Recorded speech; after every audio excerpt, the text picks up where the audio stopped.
Good afternoon, everybody.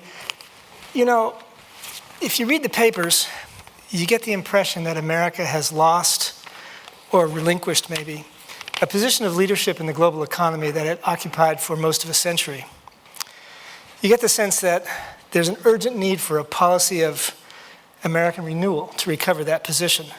What we want to do here this afternoon is explore this proposition a bit and sketch the policy that the United States should follow in the coming decades. I think it's certainly true that American leadership created the rules-based, market-oriented, multilateral trading system that emerged from the Second World War. But as in other geopolitical areas, the cornerstone realities that made that leadership possible are in flux. In 1945, the US economy was about half of the global economy. Today, it's closer to 20%.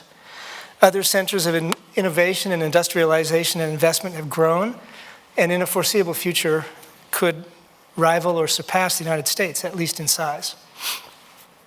At the same time, some Americans appear to have tired of exercising global leadership. Some people think it's too costly, both in terms of funds expended through defense and foreign assistance, and in terms of the sacrifices that we make to sustain the multilateral trading system and other international institutions. Our panelists this afternoon are eyewitnesses to this process. They've worked in government, private sector, and academia during the period that the United States was said to hold a leadership role. Both held the title of U.S. Trade Representative, Ambassador Schwab from 2006 to 2009 under President George W. Bush, and Ambassador Froman from 2013 to 2017 under President Obama. But both have also worked on economic policy issues and economics elsewhere as well. Ambassador Froman worked on the National Security Council on International Economic Policy and then at the Treasury Department in the Clinton administration before turning to the private sector as president and CEO of Citi Insurance and then head of emerging market strategy with Citigroup. He returned to government at the National Economic Council and the National Security Council and USTR under the Obama administration. Since leaving government in 2017, he served as vice chairman and president for strategic growth with Mastercard Incorporated. Ambassador Schwab began her career as a trade negotiator, then worked in the office of Senator John Danforth of Missouri and coordinated American export promotion efforts at the Department of Commerce before entering the private sector as a business development executive at Motorola. She then led a successful career in academia, serving as Dean of the School of Public Policy at the University of Maryland, and then CEO of the University of Maryland Foundation before returning to government as Deputy USTR and then USTR. I doubt you could find two such distinguished practitioners better positioned to discuss this topic with us today, and I know I speak for everyone when I say that we're looking forward to your insights. So let's start by defining American economic leadership. What does it mean? How does it manifest itself? Is it about our competitiveness? Is it about our position in institutions like the WTO? What is when people say American economic leadership, what do they say? What do they mean? Ambassador Schwab? So I think when we talk about it, I think we're talking about leadership for good rather than leadership for bad. We can start with... That's taken for granted, yeah. Right, so we can start with the Smoot-Hawley Tariff Act in 1930, where the US raised tariff line items, 20,000 tariff line items, and other countries followed, and the outcome was not a happy one. So we start in the trade field, for example, with 1934, where the United States started negotiating trade liberalizing agreements, reciprocal trade liberalizing agreements with other trading partners. Or you go to the Bretton Woods, creation of the Bretton Woods institutions, World Bank, IMF, the General Agreement on Tariffs and Trade, and ultimately the WTO. But it's leadership defined as doing something that others look at and say, that's successful and we want to follow it. And there, you know, we don't spend enough time these days talking about the good things, the economies of scale, the education system, all the things that have refugees and immigrants and would-be immigrants coming to our borders and saying, we want to come in here. We don't see that at the Cambodian border, or Vietnamese border, maybe the North Korean border, trying to get into China, right, for all that's going on. So leadership is leadership by doing, and doing the right things, and there are a lot of awfully good things going on here, but going back to your original point, you don't see it in the media a whole lot. As we've seen the immigration stories of people clamoring to get into this country. Ambassador Froman, how much of American economic leadership actually takes place in the private sector? Well, I think a lot of it does. First of all, thank you for having me, and it's an honor to be here, Mr. President and Mrs. Bush. And as a Democrat, I feel very fortunate to be here. I was trying to think about how do you follow Hamdi's maneuver story? And then I thought, well, we're going to be talking about politics in Washington, so we'll have plenty of material. So, look, I think leadership begins at home. And it begins with making sure we're investing in the strength of our institutions, making sure we're living by our values, and making sure we have a strong economy. And that goes to your point about the private sector. How many countries, how many leaders of other countries have said, I want to build a Silicon Valley in my country? And it's not something that you just pick up and move to another country. It goes to having great universities like SMU and great research institutions and risk-based capital and courts that work and clear property rights and a culture that sort of welcomes innovation and failure and allows you to fail and start over again. And that you can't just replicate someplace else.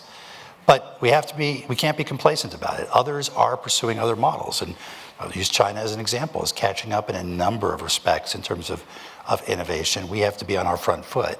But I certainly wouldn't bet against our capacity to continue to show that strength here that you need for leadership abroad. Second thing I would say is, a lot of people say either alliances or international organizations like WTO or agreements like trade agreements somehow constrain our sovereignty. But my view is that our view is, I think we have a common view, that over the years, our ability to take our interests and our values and represent them internationally is actually the ultimate exercise of sovereignty. It's the extension of US sovereignty if we see our values embodied in the international system. I think that's absolutely right, and often lost sight of in this debate. So let's talk for a minute about the costs and benefits. You hear it said from time to time that the United States sacrificed jobs or even entire industries in order to open export opportunities for our allies. Is that true? Do the costs of this policy, are they justified by the benefits, Ambassador Froman? Well, look, I think after World War II, we allowed asymmetric access to our market to allow Europe and Japan to rebuild. I don't think anybody would look back and say that was a mistake. But over time, our willingness to live with those asymmetries began to wear out. And we saw it with the rise of Japan and the concern about that in the 1970s and the 1980s. Where I think the failure is, or where the challenge is in dealing with the costs of that approach, is that we've never paid enough attention to the domestic elements of policy that need to go along with that kind of international engagement. I'll just give a couple examples. We still have this view that you go to school, you get trained as a 22-year-old, and then you go off and work for a company for the rest of your life that's going to provide you benefits. And that's an increasingly antiquated notion. Lifelong learning, lifelong training, mobility between sectors, mobility around the country, benefits that travel with you, portable benefits. You have people working 2 or 3 part-time jobs, none of which offer benefits. And yet we need to find a path towards greater financial security, and being able to reform and modernize our benefit system to allow for that is going to be critical if we're going to maintain the support here for that kind of international engagement abroad. I thought it was a great article about how they surveyed the participants in the January 6th events on the Capitol, and every one of them that they surveyed were having financial troubles. And we have to deal with people's financial security so that they have faith in our institutions, faith that they're going to be better off than their parents were, and that their children are going to be better off, and faith in our role in the world so they don't feel like we have to put up walls, retreat behind them, be isolationist, and go the other direction. If I remember that survey correctly, that survey also found that a large proportion of those people live in counties that had particularly been impacted by trade. Well, look, there's a great debate about that. I mean, certainly globalization has had effect on jobs and on wages. Most economists, and Susan is a much better economist than I am, will argue that about 80% of the impact on wages and jobs are actually from technology. But you don't get to vote on software. You don't get to vote on the next AI release. You get to vote on trade agreements. So trade becomes the scapegoat for quite legitimate and understandable economic insecurities. And that's why I think I think immigration has become part of that as well. Trade and immigration, blaming the foreign for our problems here, as opposed to really focusing on what we need to do to strengthen our own economy. And if I can build on that, because I think it's really important. If you look at the data, you discover that to the extent that trade has had an impact on jobs, it has been minor. It has perhaps accelerated transitions that would already take place, right? Schumpeter, creative destruction, and so on. My mother was a refugee. She came to the United States, and she went to work in New York at a shoulder pad factory. Well, there aren't a whole lot of those in New York today. It's not in fashion anymore. It's well, but that's the point. Oh, And I'm your wearing them. slide rule factory is not around anymore, and I don't know whether we're making, 8-track tapes anymore. But the point being, the mobility issue that Mike was talking about, if you are looking for trade solutions to non-trade problems, if you're blaming everything on trade or immigration, and you're looking for trade and immigration solutions to problems that are not generated by trade and immigration, you are going in the wrong direction. And that's a serious issue. Now, one thing worth mentioning, and it goes to the point about people who are at the Capitol, there is evidence that what is called the China shock that took place late 90s, early 2000s, where the magnitude of imports from China came so fast and in such a volume that the structural adjustment that we've managed to achieve over decades, whether it was Japan's rise, whether it was the East Asian tigers, it came so fast in the case of China, the adjustment didn't take place.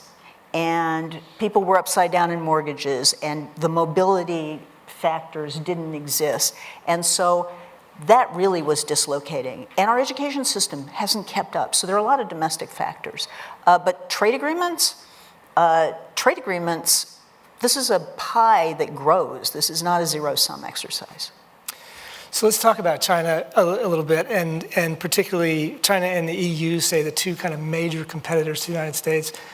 And particularly in the case of the EU, to my mind, that's an example of successful U.S. policy, because that was our objective in 1945, right? It was to create a prosperous and self-sustaining Europe. So is the emergence of those competitors the reason why we've seen lackluster growth in this country for the last number of years? And is that a competition that we should welcome because it makes us stronger, or is it a disloyal competition that's going to undermine us? Ambassador Schwab, would you like to start off? Oh, you want me to start?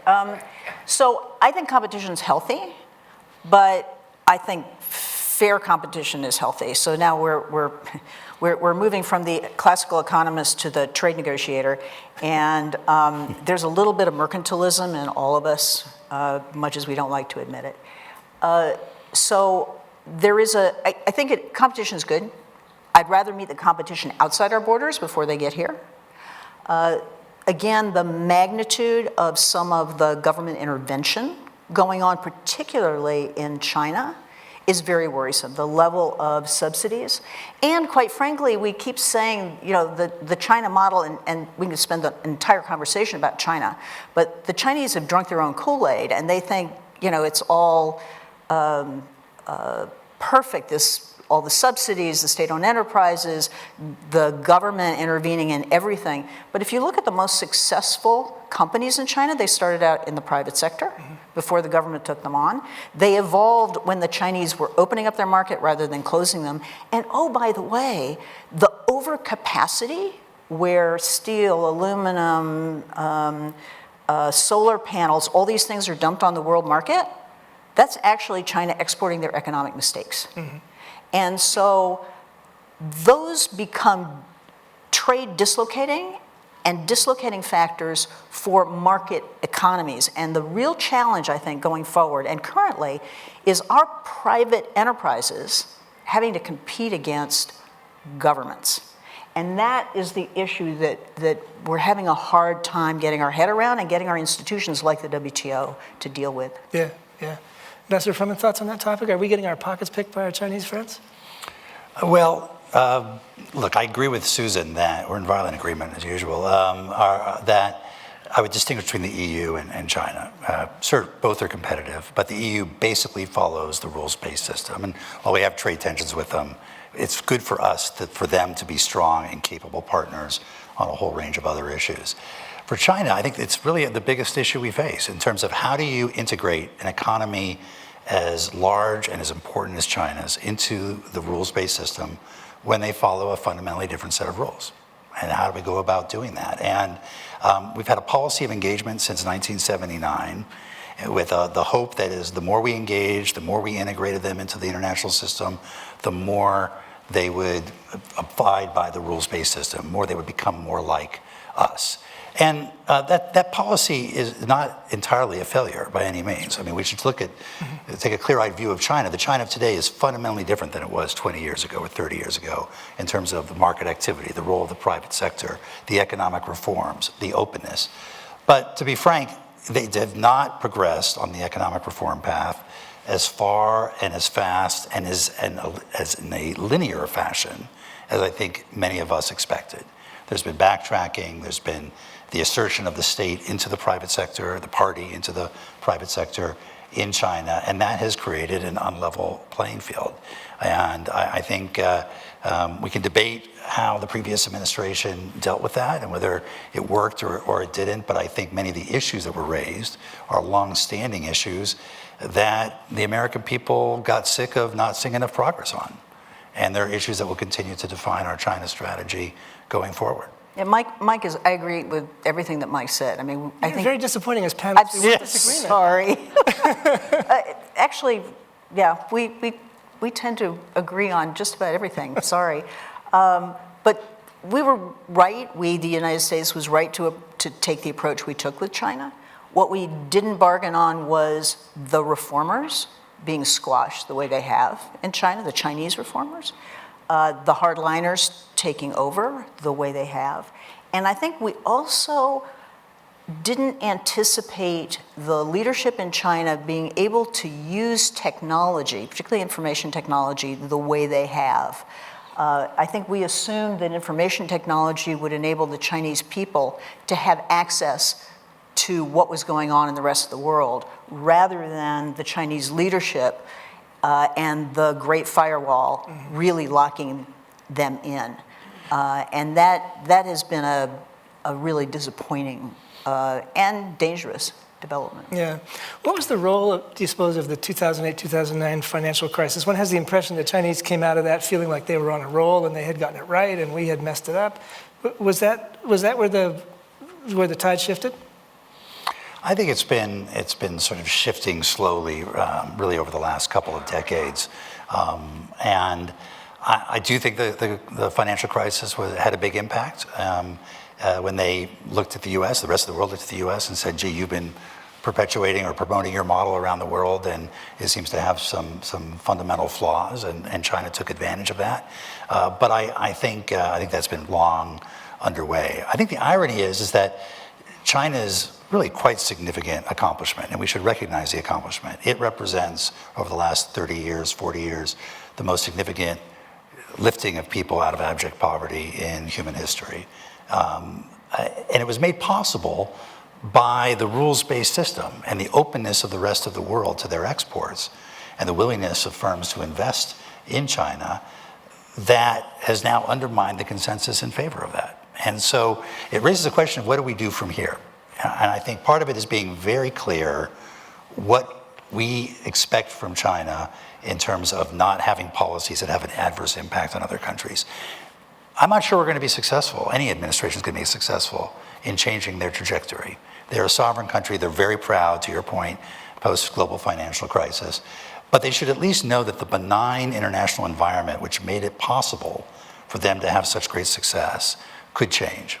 And if they continue to go down the route that they've laid out, they shouldn't be surprised when countries close their markets or prevent their investment or restrict their participation in R&D or in our universities, because the politics in this country and another country, the American people, just don't feel like the system is fair and feel like we're being taken advantage of. And that's got to be expressed somehow. Maybe not the way the previous administration did, but that has to be expressed somehow. And at the same time, we need to be reinforcing what we do well, that rather than just wringing our hands. I mean, we're really good at wringing our hands and showing our dirty laundry, and that's fine because it helps us improve ourselves. But we also need to remind ourselves and the Chinese how we got here and why we're here, and whether it's economies of scale, our diversity, what immigrants have accomplished here, education system, R&D, the private sector, rule of law, the innovativeness and creativity. I mean, we can go list after list after list. Those are here. We can't, as Mike said, take them for granted. And when we're having a conversation about infrastructure, real infrastructure, we should be We don't agree on everything, just for the record. At last, a disagreement. Thank you. Yeah, but we don't know what Mike thinks. Well, we saw him roll his eyes. We saw him roll his eyes. I think we know what he thinks. Anyway, so you get my drift. I mean, you know, the Chinese read Graham Allison's book about rising powers and declining powers, and they liked it, right? Okay, we don't have to like it. So I often get frustrated in this whole debate because it seems to me that, you know, the global economy has almost digested China, in a sense. And there's only one China, right? So that's it, right? Yeah, but there's so, we were able to do it with Japan, we were able to do it with the Asian tigers. The magnitude of that market and the magnitude of, I mean, just you know, the overcapacity items that I mentioned. And if you look at China 2025 and you look at the plans to dominate, defined as 80, 85, 90% of global market share in certain key technologies, that's a little different than absorbing China. That's China saying they want to dominate. And including in technologies where, you know, gosh, gee whiz, we just as soon they not dominate. We don't mind competition, but dominating is something else. And that's where you start getting into the geopolitics. Yeah.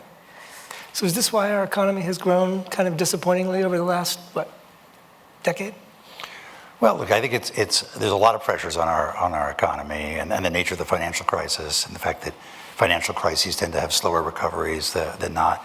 But I think we shouldn't wring our hands too much. We're doing pretty well. We're coming out of the COVID crisis pretty well, all things considered. And we still have a lot of inherent strengths. I think the challenge is how do we use that position now to address the underlying problems?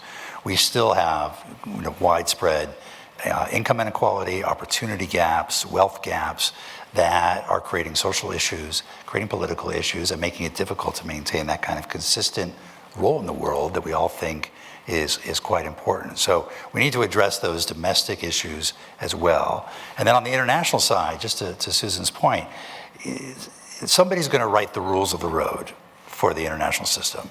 And for 70 plus years, it's been the US or the US with its like-minded allies. And I think the challenge now is, are we going to be ceding that role to China or to others? Will we have the same seat at the table that we had for the last 70 years? And I'd rather have our interests and our values reflected at the table than to cede that role to somebody else. And that means we need to be proactive, not just about our domestic agenda, but engaging with our allies, with like-minded countries, particularly in new areas like technology, like data, and making sure we're bringing them to the table so that together we can begin to put in place, where we have gaps in the international system, put in place mechanisms and rules and standards and norms that reflect those interests and values. No, I would say we've done okay in terms of growth, and we've done all right in terms of job creation, and we need to continue doing more. I worry about Europe, and I think Europe is a great example of what happens when you get too much government intervention. And government intervention in democracies doesn't work really well. And you can see the pendulum, you know, you go back to Dan Yergin's Commanding Heights, yeah. Right?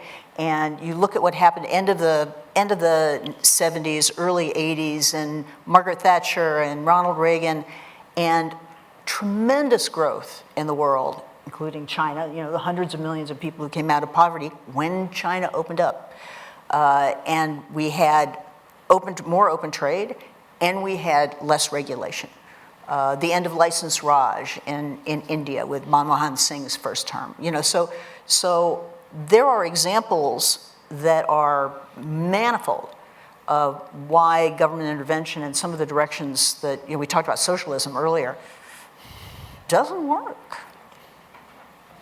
So you both kind of alluded to or foreshadowed this next bit of exchange, but I do want to, let's just go a little bit deeper into it. Under these circumstances, with China comporting itself the way it does, with Europe as an economy that rivals ours in size,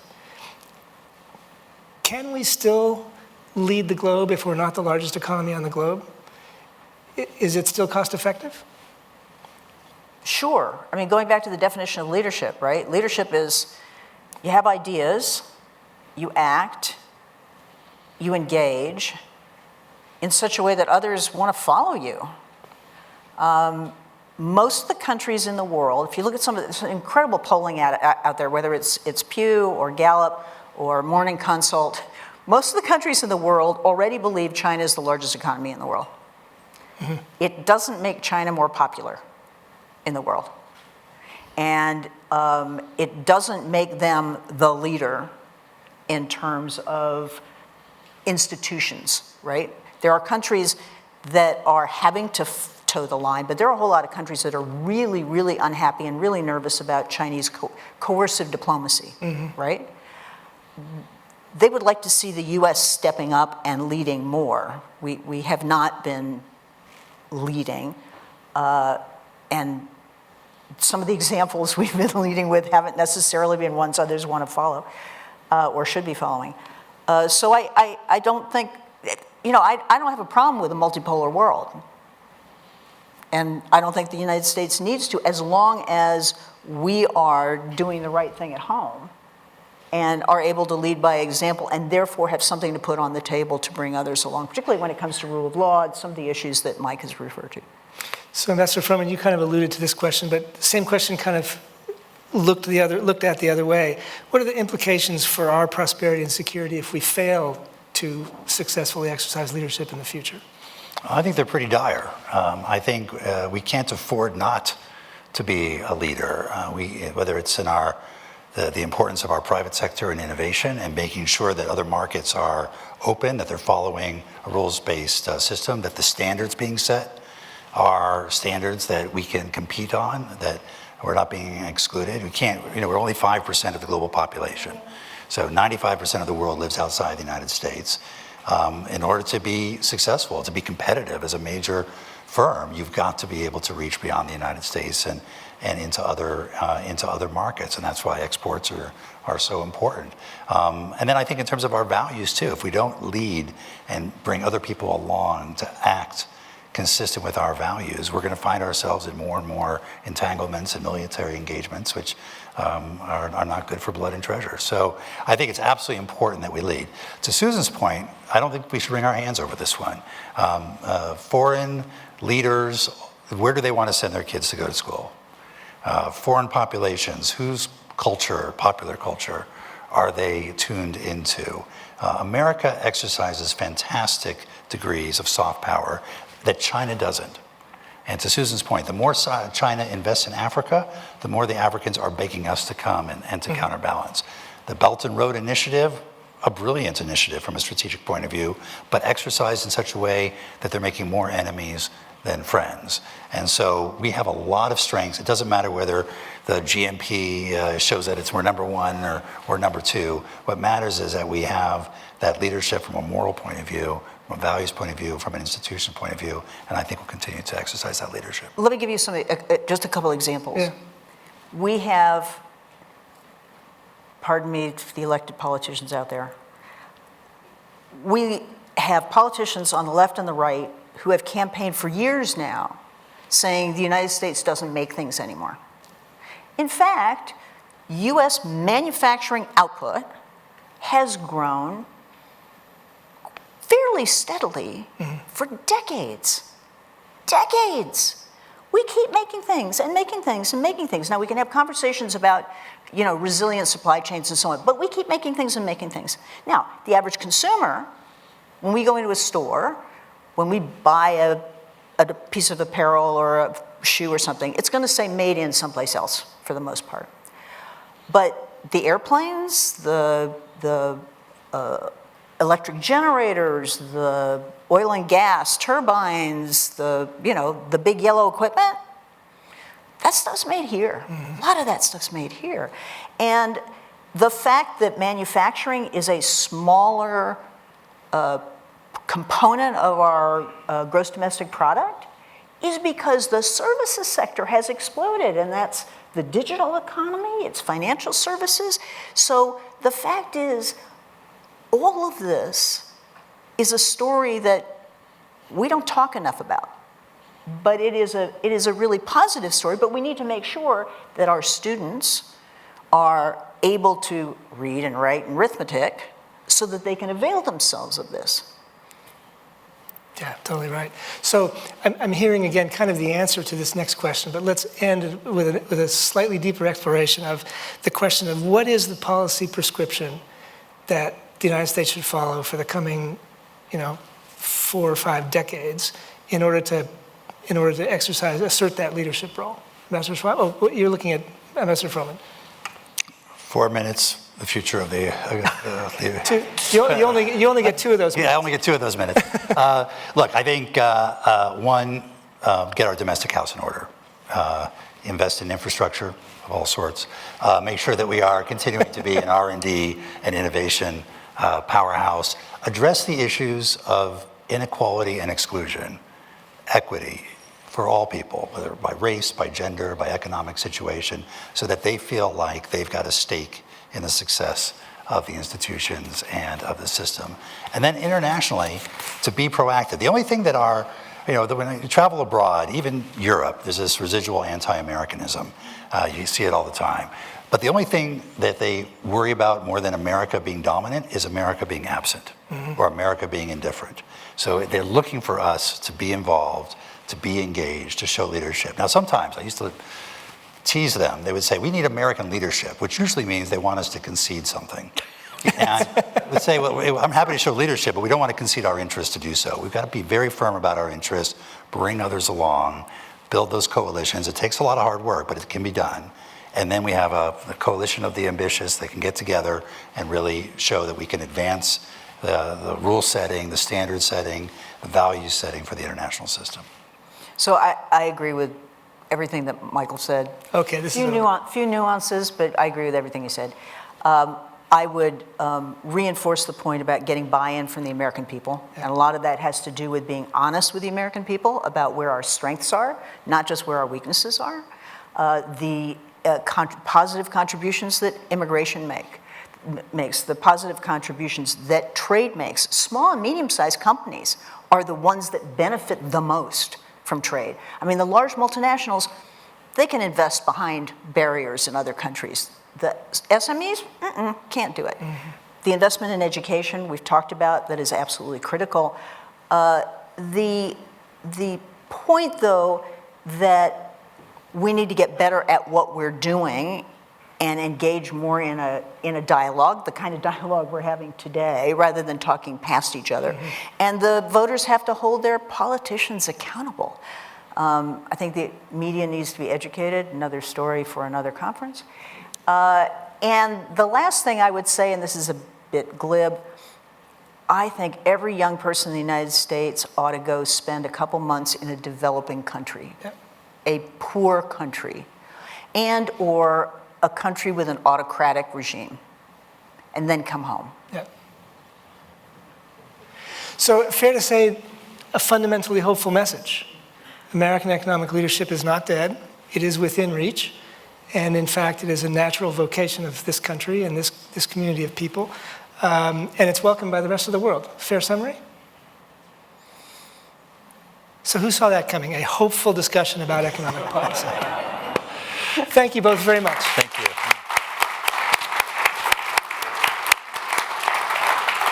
As always.